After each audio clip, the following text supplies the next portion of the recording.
В преддверии новогодних праздников случилось невероятное. Вы представляете, наш Дедушка Мороз потерял свою Снегурочку. Долго он искал ее, но все попытки были тщетны. Наконец, отчаявшись, он обратился за помощью к студентам нашего факультета. Долгие поиски по всему свету завели их, вы не поверите, в страны горячего, Дальнего Востока. И именно там нашли они свою Снегурочку.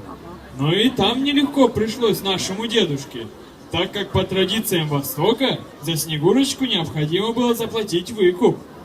И потом все вместе они веселились, плясали и радовались, что нашлась Снегурочка, и Новый год. А